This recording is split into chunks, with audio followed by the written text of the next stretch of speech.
cosmetics are sweet.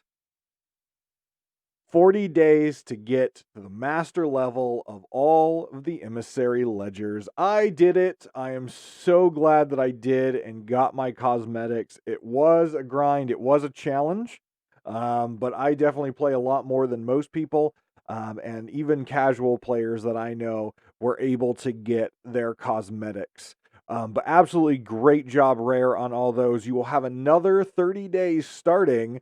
Now it's about half over now because the update's been out for a bit to get your cosmetics. So check out in game your ledger credits for each of your emissaries and make sure you get the sales that you want. Absolutely brilliant. But it's time to discuss patch 2.0.15. Which again is a couple weeks late from when I'm posting it now. We're probably about 10 or so days from the next update. I'll try to get the next video out. I've been super busy. I apologize. But let's take a look at this. This was the update that was quality of life updates. Prep for the Steam release. Sea of Thieves is now available on Steam. It's $40 if you already own the game. Yes, you have to purchase the game again. I have done so because, to be honest, I don't like the Microsoft app system. And using the Steam version seems to be, in my opinion, more stable and works a bit better. Just my opinion. I know other people disagree with that, but that's just my experience. So let's take a look at 2.0.15, the Lost Treasures update. The first thing that you can see here right off the bat, if you are a fan of the Mimi and Trolley Fish, the Ruby Splashtail, there is a full Ruby Splashtail ship set now available in the Emporium and a costume to make you look like the Kingfish himself. And I've been told it gives you plus 15 to swimming. It's not true, but that's what I've been told. They've also made some changes to the Tall Tale system. One of the things that people have been complaining about with Tall Tales is if you get sunk or you get things stolen from you, you lose your Tall Tale. You have to restart it all the way at the beginning. The Tall Tales now have save points throughout the Tall Tale. So maybe you log in to play a little bit, get yourself into a Tall Tale, run out of time, and have to log out and then have to restart it later. And that's very frustrating. It now has save checkpoints. So you can log back in and start where you left off, or maybe you get sunk or things stolen from you, and you can start where you left off. So great choice there. If you want to read more about the Tall Tale system, you can again go to seaofthieves.com/release-2.0.15 and click Improving the Tall Tales release notes. Regular events.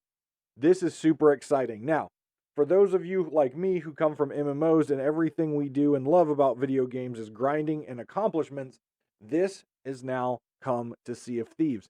Now, I'm going to bounce over here to this link, the event hub right here, to take a look at what's currently going on. And these have been going on. There are daily events, there are weekly events, and there are reoccurring events. So, for example, today, when I'm recording this, is June 11th. So today, if you go and claim a mermaid gem from a mermaid statue and sell it to specifically the Merchant Alliance, you get 5 doubloons. It's not a whole lot, but during your adventures, you can get this. Yesterday, well, it goes through tonight, but yeah, yesterday's event that was started, go talk to Umbra on Lagoon of Whispers, and she'll give you 3,000 gold. Just boom, boom, just that easy. Super simple.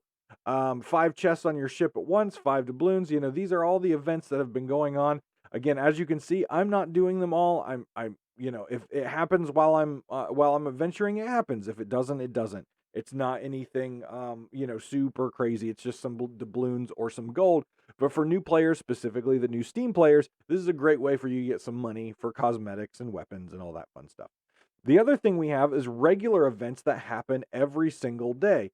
We have Fortnite Fridays, which happens every Friday from again, military time. If you know that 1900 BST to 7 a.m. BST. Every Friday, you will get additional value from stronghold sales when you do forts and such like that. Gold Rush every single day.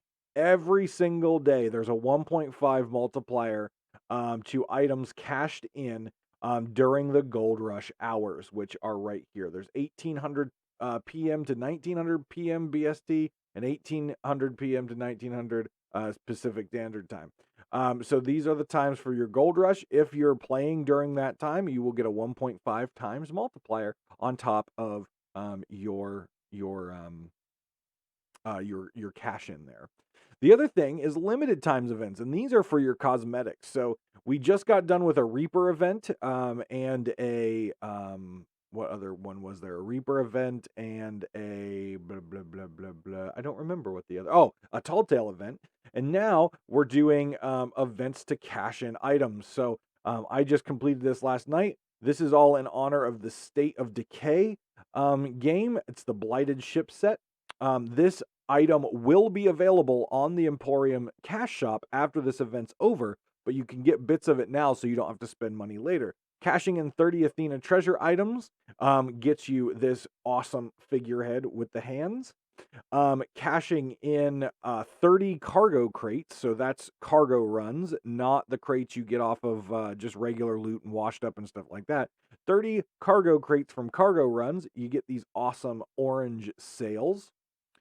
And from 30 chests, you get the hull, which is an orange kind of black and blue hull, and you get the flag for doing Order of Souls 30 bounty skulls. There's also an event going on until June 17th. Catching 300 splash tails will get you 150 ancient coins, which is the cash shop currency. So a lot of cool events that you can take part in that launched with this update. So take a look at the events hub, seaofthieves.com/event-hub if you're interested in any of those. Okay. So we already discussed the wonderful, I hate this ship, but it's brilliantly designed. Ruby Splashtails, that's all I have to say. You can get in the Emporium now. Also, the black market has been updated with a whole new set of item. It's the Nightshine Parrot set. Check that out. It's a great looking set that you can get from Duke. Along with, I believe there's aristocrat stuff there now as well. And for those players who've been playing a long time, some long lost ship pieces that have never been available have now been added to the general shipwright, so you can complete some of those sets that you started a long time ago and never got finished because the items weren't there. So you can check out the ship. And I think I did the math. It's somewhere around 1.4 million gold to get all the ship pieces, I think, that they just added. I already owned everything. So I think it was 1.4 million or somewhere in that ballpark to get the rest of them. So some more things like that. I think the Admiral set's finished in there and a couple other things. So check that out. Now to get to the nitty gritty, the gameplay improvements and quality of life changes. So we're going to be starting a podcast on this channel, and it'll also be available on, I believe, Spotify, I think is where we'll start with it, where we're going to be deep diving with some guests on some of these individual things. So we'll go in more deep detail there. So if you're interested in checking that out, please do subscribe to this YouTube channel, turn notifications on. It'll be released here along with on Spotify and such like that. But we'll just go through these very, very quickly and take a look at the highlights. First off, this is a huge one. The Ferry of the Damned now has an armory. So if you die in battle or whatever and you feel, oh, there's someone on my ship, I got boarded, I need to change up my weapon set to fight that. You can now change your weapon set on the Ferry of the Damned, so when you respawn, you've got the preferred weapons for the situation you are walking into. Alliance nameplates. Your alliance members in your alliance, the crew members will now have nameplates that are purple, so you can quickly identify who's in your alliance and who is not in your alliance during battle. Obviously, you can still damage your alliance members, but it's a little easier now with a purple nameplate. You can now target the white nameplates and make sure you're attacking the right person. One of the annoying pieces that has happened for a long time is sitting in a rowboat storage chest instead of opening it. They've changed the button, so it is no longer using the F button. It is actually using the R button to open the storage chest, or Y on the controller. So that's huge, really, really cool. Mermaid recovery. When swimming in open water, the distance at which a mermaid appears has been reduced. So you'll be able to quickly get to that mermaid as fast as you can. This is one of the items I feel that we'll talk about on the podcast, as I don't think they went far enough, and some of the changes to this mermaid recovery with the distance you are from your ship does cause some issues. So we might talk about this in depth on the podcast. I'm not quite sure if this will be a topic or not, but just keep in mind there are definitely still changes needed to the mermaid system, but this was a big help.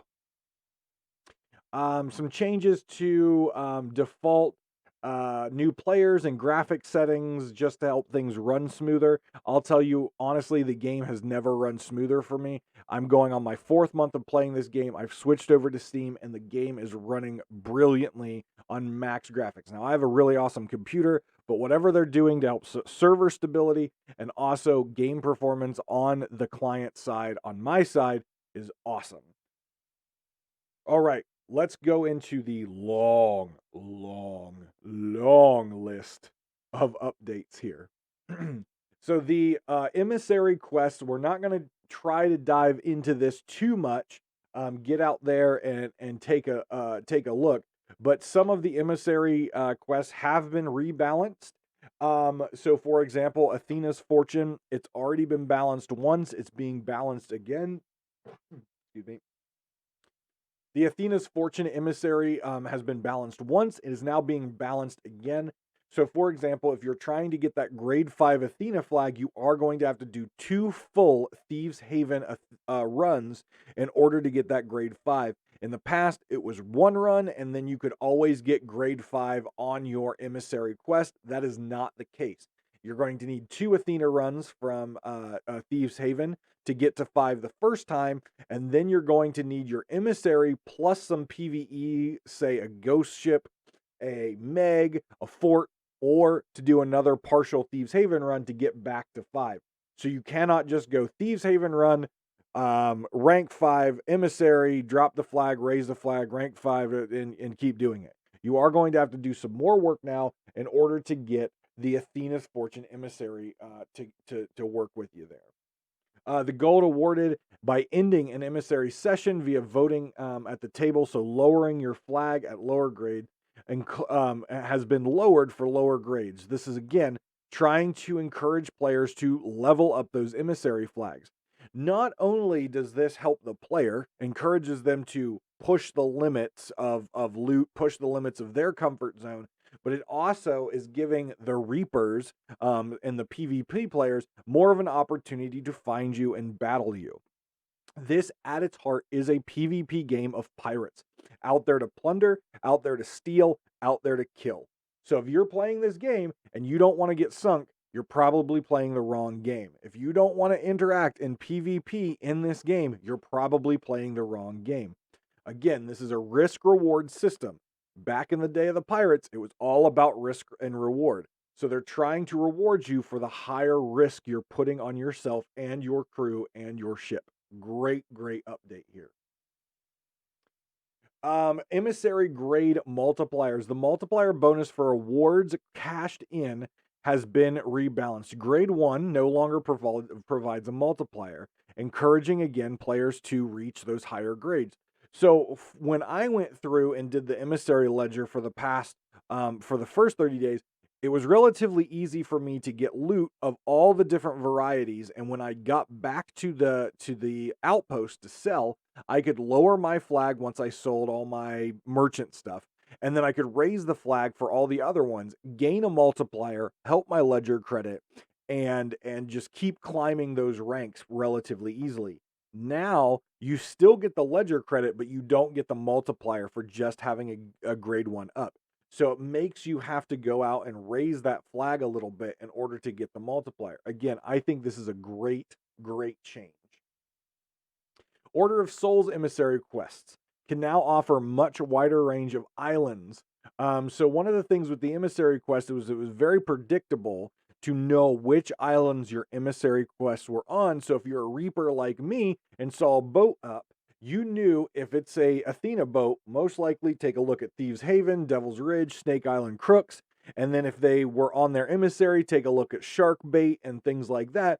We had an idea of where these quests were. And if you saw an emissary at one of these islands, you had an idea of where they were going next, and you had an idea of what they were doing. So this was a great change by Rare to make sure things, oh, look, Death Wish copy. Don't lose your pants over it. Thanks a lot. So this was a great change for them to mix it up to, again, make things non-predictable and help you out as an emissary to make sure you can get the loot, and maybe get back to an outpost before one of those reapers finds you. Emissary quest icons. This was one of the things that I personally had trouble with. The emissary quest icons were not very visible, and when you get all these message in a bottles and all the other stuff that you pick up on the way, you kind of lost track of where your emissary quests are. Now the emissary quest icons are going to be a flag with like lines in it, so it looks like your emissary pennant. This is a great change to let you quickly pull up your radial dial and find your emissary quests and work on them. For all you Fort of the Damned lovers out there, some changes have been made. Some changes have been made. So, Ritual Skull availability. Access to Ritual Skulls has been rebalanced. The Skull Voyage is now limited to one purchase per month. So this is going to affect all of our wonderful Alliance servers out there. This is going to affect those folks who like to do Fort of the Damned, as you're only going to be able to purchase one Ritual Skull Voyage per month. However, you can get Ritual Skulls on skeletal orders, by skeletal captains and ships like we always have, and also ashen chests from skull forts and skeleton ships. So again, if you're a huge fan of sneak in, tuck in, steal in Fort of the Dams, or just doing Fort of the Dams, you're going to have to be aware that there's probably going to be less of them out there, because it's going to be harder to get those skulls, just by getting the voyages and doing them, right? So a full galleon crew could potentially get 4 skulls and do 4 Fort of the Dams, although stacking Fort of the Dams on a non-alliance server is a little risky, but they could do it. But after that, they're done buying Ritual Skull voyages for an entire month. So again, this is in my opinion, a nice change. I love Fort of the Damned. It's one of my favorite events to both tuck and steal, but also to do. I've done 50, my 50 Fort of the Dams, legitly, no stealing. I don't think we're in my 50 Fort of the Dams. Now I've been doing more stealing of them, as you'll see in the shenanigans video that I'm working on and will be out at a later date. So again, for Alliance servers, this might not slow them down too much, as they've usually got other ships feeding them Ritual Skulls. But again, makes it a little more challenging to maybe get off the rails right off the start and get these Fort of the Damned stacks going on those servers. I'm not sure if this is another tip of the hat that Rare wants to see less of those Alliance servers, as it does take a main part of their game away, which is the PvP aspect. But either way, I think this is an okay change, and a good change, making Fort of the Damned more rare, which I think it should be. Chests of Rage can now be found washed up across the Sea of Thieves. This is actually super important. Can also be found in shipwrecks, skeletal ships, dropped by Megs and Krakens, etc. Because there is a new accommodation out there which is stealing chests of rage for Reapers. So before, chests of rage were extremely rare, and in fact, the only chest of rage that I have ever seen comes from the Heart of Fire Tall Tale. And that one you turn in to complete the Tall Tale anyways. So I'm glad to see that they're bringing the Chest of Rage in more. You get the Grog and the Sorrow chests a lot. I'm glad they're putting a little love to the Chest of Rage. Skeleton Captain rewards. Emergent skeletal captain ships will drop riddle maps, which will now reward players with a collector's chest containing a variety of loot. So obviously they updated in the last update, which you can check that video out on those patch notes. They improved the loot that skeletal ships drop and megalodons drop. Now, if you're killing a skeletal captain ship, which spawn normally, but also spawn in the fleets, it gives you a riddle map, which gives you even more loot. Sloop Kraken encounters. Now, this was a change that kind of made me scratch my head. So, when a Kraken spawns on a ship, its strength is based on the type of ship it spawns. The weakest Kraken spawns on the sloop, and in my opinion, even as a solo sloop player, the Kraken was pretty easy to kill. You just cannon a couple tentacles, you're done. It wasn't that hard. To beat, you just had to stay calm and focus on what you were doing. They have now made the sloop kraken even more easier, and tentacles now are weaker and take less damage. Tentacles wrapping your ship also take less damage before they let go. So the sloop kraken encounter has been nerfed quite a bit.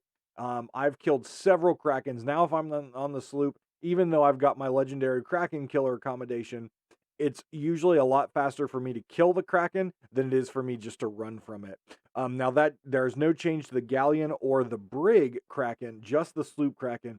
But if you're on a sloop, you haven't got your kraken accommodation, get on a sloop, go out, find yourself a kraken, have Karen talk to your manager, put her down, and get your accommodation, get your loot, and move on. It's definitely not worth running from a kraken anymore on a sloop. They're just too easy to beat. Brigantine and galleon kraken encounters have also been adjusted here. They will no longer try to cover the lower deck. This was a big problem.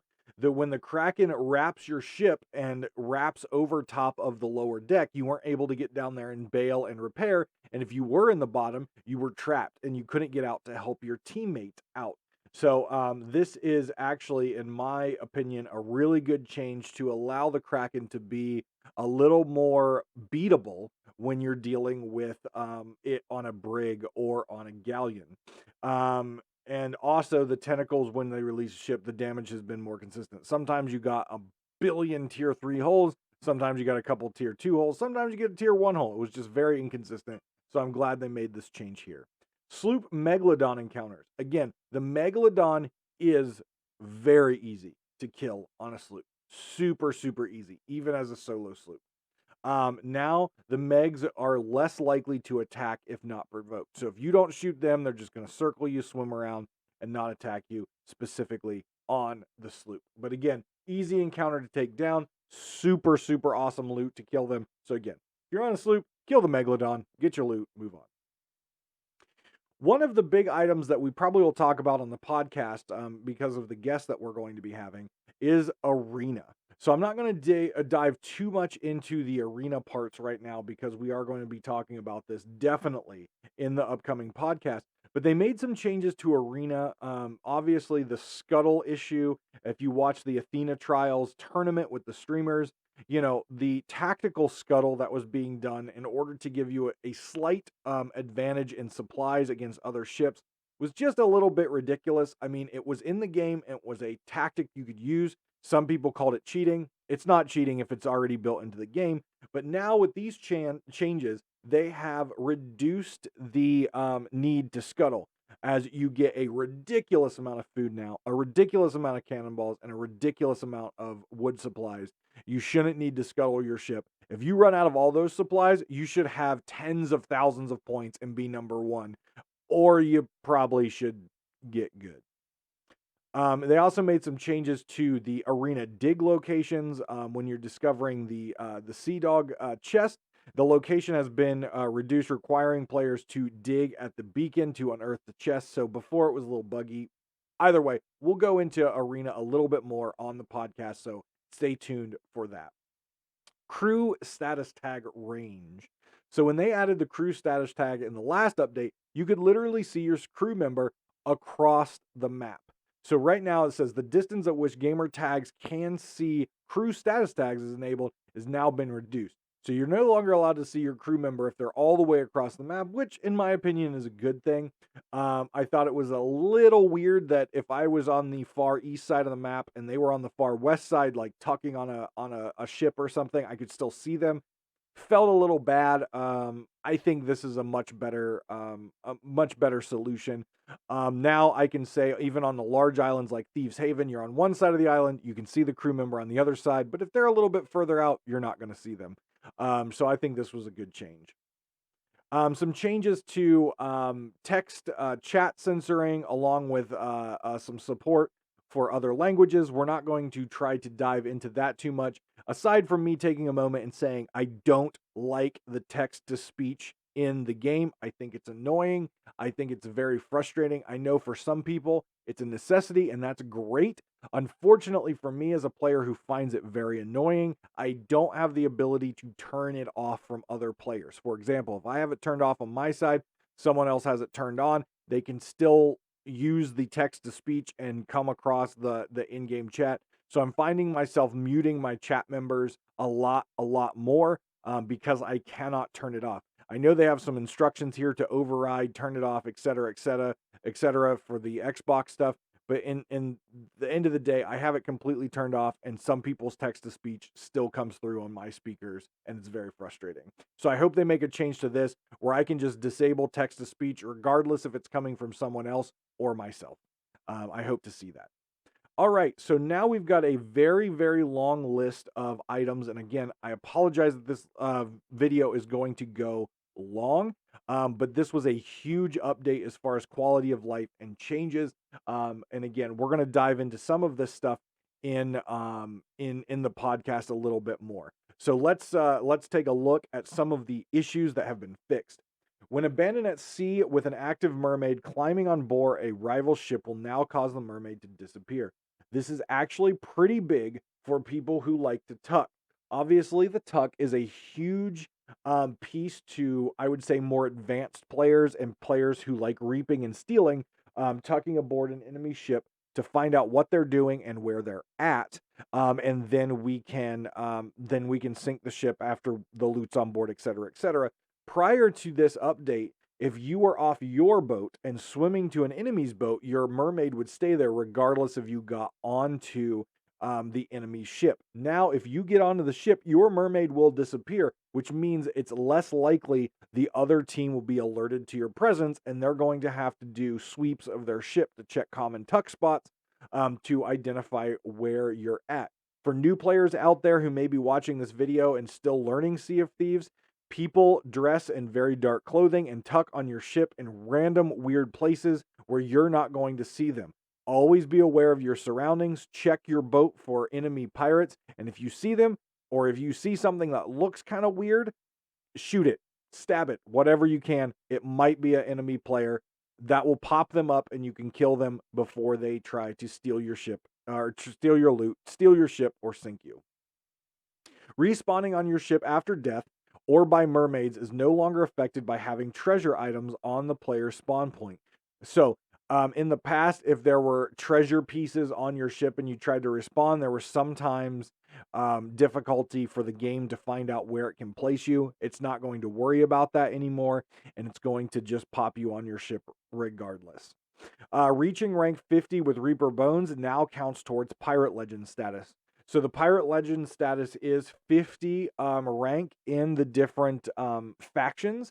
It was before you had to get 4 of 5, I think, somewhere like that. Maybe 3 of 4. 3 of 5. I don't remember. I think it was 4 of 5. You had to get Pirate Legend. Reaper's Bones now counts to that, so that's huge right there. Players can now take water from the water barrel on the ship from any angle. So there was an issue where you tried to take water from the barrel and you could only do it from one side. So this is a good change here when you're trying to put stuff out on your ship. When choosing a cannonball from your radial dial, the correct cannonball will now be loaded for the next slot. So when you're using the radial dial at the cannon, which I've done a lot of times what will happen is it will load the wrong cannonball once you fire the one you did select. So now that has been fixed, and I can confirm that that is working properly. Players can now add wood campfires. Whatever. Defeating the Ghost of Grey Marrow during the Fort of the Damned. All supporting Flames of Fate skeletons are now destroyed. So prior to this, sometimes skeletons hung around and you would have to go back to your boat to get the lanterns. It was very annoying. Now they're all going to go poof and you don't have to worry about them. So that's a good change for the Damned folks, like myself. Meg rewards are going to pop up more quickly now. So that's really cool. Sometimes it took them a while to get up from the bottom of the ocean where the Meg sinks. Now it's going to pop up much quicker. which is going to be nice. It's not going to appear boom right at the top where it was for a little bit, which was kind of cool. But it's actually going to float up. It was so inconsistent. I've seen it before where it takes forever to come up. I've seen it before where it just appears at the top. I've killed a couple megs since this update. It feels a little bit better. It feels more consistent. So I like consistency, even though the loot doesn't instantly pop at the top. I am happy with the consistency. Some items that were fixed that were causing graphics settings to be incorrect on Windows 10 hardware has been fixed. So check your graphics settings. Swimming back to one on the ships in the Pirate Legend hideout no longer pushes you through the world. Again, just minor things that you're not going to run into a whole lot. Just some little details that they've fixed here with disconnecting and things like that. Radio menus bound to E and R, and toggle radio menus is set to on. The radio menus will now open and close expectedly. So again, if you want to know more details about some of the things I might have just grazed over, you can again check it out, seaofthieves.com/release-notes/2.0.15. Let's get into my favorite, combat. Now, again, we're probably going to be talking a lot more about this on the podcast, as the person we're going to have on the podcast is a huge PvPer and on one of the pro NAL teams. So we're going to be talking to them about what they found is like under this new system. In my opinion, some things got fixed well, other things fell short. So the first thing is improved hit registration when swimming at enemy players. It feels better. It feels like when I shoot at someone and I make contact with their body, get hit markers, it actually does damage to them. Where before, sometimes you would shoot off to the right, you would miss them by 5 feet, and they would still die. In the water, swimming players feels better. So that feels better. Improved hit registration when shooting at players using interactive items on the ship. So the ladders, the wheel, stuff like this. This also feels slightly better. And I only say slightly because I have point blank blunderbussed a person on the wheel and they have not died. It's damaged them, but they have not died and they should have taken all 10 pellets. So there's definitely still some hit registration issues in the game, specifically with the blunderbuss and the flintlock. But I do see massive improvements in hit registration from this update. The galleon, brigantine, sloop hulls have been modified around the tops of ladders, allowing players to hit targets through the ladder, through the cutout of the hull. So before, sometimes the ladders attached to the ship and there was a ledge there. They've modified the ships there so you can hit players who are climbing up the ladder or shooting through the hull to hit players on the ladder. Again, great change here. Performing a block sword lunge, then quickly entering block on landing will now correctly display the player in a block stance to their opponent. So sometimes you didn't know if they were blocking or not. This is again a good change. Attacking with the cutlass while blocking, then quickly stowing your blade no longer causes your player to shadow or show an incorrect stance. Again, great visual changes. The problem that they did not address here, one, the flintlock hit registration issues are still garbage. Two, the blunderbuss hit registration is still garbage. And three, the sword is absolutely stupid. The fact that I can slash someone well past the end of my blade is absolutely ridiculous. The fact that I can block and still get slashed through a block, even though I'm aiming at them with my block, is absolutely ridiculous. Rare really needs to lock down and look at these weapons and make sure if I hit someone, it is hitting them. When they are slashing at me, it's not a sword plus a half another sword at the end. They only get the sword length. There's definitely some hit registration issues in this game that they still need to address. But based on what I've seen in this update, they are addressing it. It's just going to take time. We need to be patient. There's a whole section here about the trading company emissaries. I'm not going to get too involved here. We already talked about the emissaries a little bit now. Now, there's still some rendering issues, even though they've made them clear description and stuff like that. There's still some rendering issues with emissary flags at a distance. I think they'll get that sorted out eventually. But there's a whole section here if you're interested in reading more about emissaries. But this is the big one right here. Players are now able to harpoon emissary flags from the water. So emissary flags are now considered a lootable item with a harpoon. So you can harpoon it up, which is great. It's awesome. The big issue that I didn't see that they fixed here that is still a major issue is if you have an emissary flag up or a ship has an emissary flag up and a server merges, that emissary flag doubles. So if you're a grade 5 Athena and you server merge, you are technically now, if you sunk, going to give out 2 grade 5 Athena flags. Same thing with all the other ships. Every server merge adds another flag to you. So, if, for example, the other day, I sunk a Reaper boat who had server merged 3 times before I sunk them, and they dropped 3 grade 5 Reaper flags. Great for me, but I definitely feel like this is something that Rare is going to need to take a look at because of their accommodation system. You only need 5 grade 5 flags from each of the emissaries. This is supposed to be a more rare occurrence and a more something that you're going to have to work on for a while, and I've just about knocked them out all out just because of the server merge issue. The other thing with that is, and if you haven't figured it out yet, you can get grade 5, scuttle your ship, and turn in your own flag with the Reaper emissary flag up and get a count for grade 5 flags. I personally think Rare needs to take a look at this. I think they need to change it so the grade 5 flags for the accommodation for Reapers does not include a flag marked yours. Because again, if you go through multiple server merges, you could turn in all 5 of your grade 5 flags in one go just by scuttling your own ship. And I personally think that is really bad for the game and really just minimizes the accommodation, and they just need to get that fixed. There are several changes to the tall tales. I'm not going to go into these in depth. They're minor changes. The big thing with the tall tales now is, of course, you get the save points.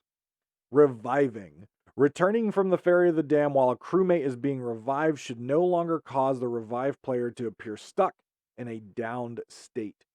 So this has been just a graphical glitch they've had for a little bit, and now it has been resolved, which is great. Players now take damage from fire if they die and are revived while still standing in it. So again, I know a lot of new players love the fire bombs. I love the fire bombs, but it's a very ineffective way to sink a ship. However, if you're trying to lock down a ship and keep players dead, throwing those fire bombs on there, catching them on fire, reviving is much harder because you revive with very low hit points, and then you will die because you're still standing in the fire. Or if you catch someone on fire and you're really good with the sniper rifle, you one tap them with the sniper and they're dead because the sniper does a lot of damage, and they're already hurting. So fire can be an effective tool, but don't get so overly crazy with fire, like people missing boards and just chucking fire on a ship. It's not a very effective way of sinking a ship. It's definitely a control device. It's not a sinking device. Players now take damage from fire. Oh, sorry, I just read that one. If a limping player is killed and then they are revived, they will no longer have the limping effect. So again, just a change. Obviously, if you're getting revived from the dead, your bone is probably not going to be broken because you just came back from the dead. So why would your bone still be broken? You came back to life, so you should be healed. Players will now hear the revive in progress sound effects. Another player is being revived. Excellent. Gives us ability to lock down ships when we're slaying out. If we hear someone reviving, we can go take care of that. Or vice versa. If you hear that being revived, you know a teammate is taking care of another teammate. Venom damage over time effect now ends when the player loses all the health. It does not persist through the revival. Again, another annoying bug that was in there where if you got venom by a snake or a venom ball, you died. When you rezzed, you were still envenomated and you died quickly again. So another great change. Pirate Emporium updates the collector cutthroat scales now emit a glow that kind of got broken. The fuse on the Omen and the Reaper's bone cannons has been moved slightly to prevent clipping.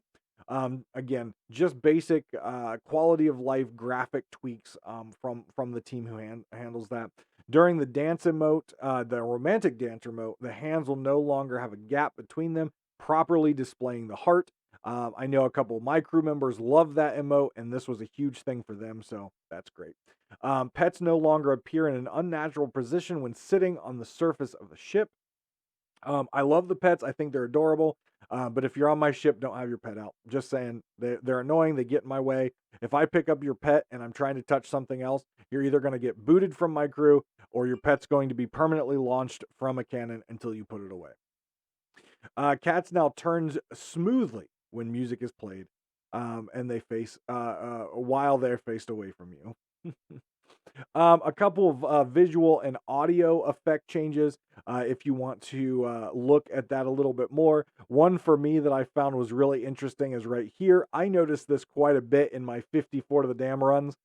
The ritual skull in the cage no longer causes the skull to disappear, which is quite funny. You'd take the ritual skull, you'd light the lanterns, you'd put the skull on the body in the cage would shut, the skull would disappear. It's like, wait, I just put something there. Even though the thing started, yeah, yeah, yeah, yeah, yeah. Players will no longer hear skeletal ship music inside the Pirate Legend hideout when a skeletal ship battle is active in the world. Again, just small items that they updated.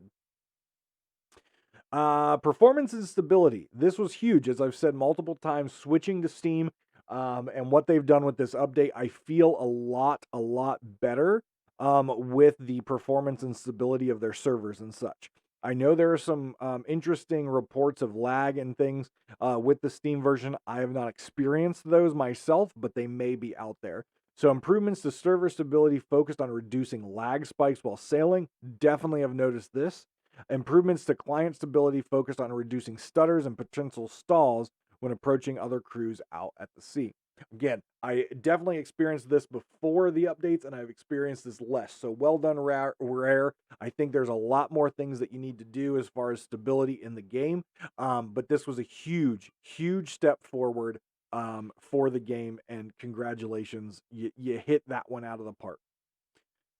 Known issues that they're still looking into. The first one is one that I believe we've talked about multiple times. Ranged and melee weapon hit detection. In areas of intense action, players may find themselves firing shots or landing strikes that do not cause damage to their target. This is probably the number one frustration point right now in the game that has been here for a while. It is better. It is nowhere near solved and really needs to be their top priority, in my opinion. This is a PvP based game, and when we are shooting people and they're not taking damage, it is very frustrating as a player. And I personally think above content, above storyline, above everything else, they need to lock down the combat system so it feels good, right? If you're good at shooting and you're shooting people and you're dying to a sword, even though you know you landed gunshots and they should be dead, feels really bad as a player. This should be their number one priority of fixing. Stuck UI members, menus are still being worked on. Joining a session, players are receiving groomed beard are still happening, and issues with the NVIDIA RTX GPUs are still an issue. But again, of all these things, this is the biggest complaint that I hear from players: hit reg, hit reg, hit reg, hit reg. So I hope they work on that. And I hope it continues to improve. Like I said, I've seen small improvements with this update on hit reg, but there's still a long way to go, and I think it should be their number one priority. Guys, again, thank you if you watched to the end of this video. I hope you enjoyed it. I hope I gave you some information. I hope you're having fun on the seas. I hope you're sinking a lot of ships and getting a lot of loot. Remember, it's about the glory. It's for sure about the gold, but we shall always sail together. Take care of yourselves and each other. We'll see you next time.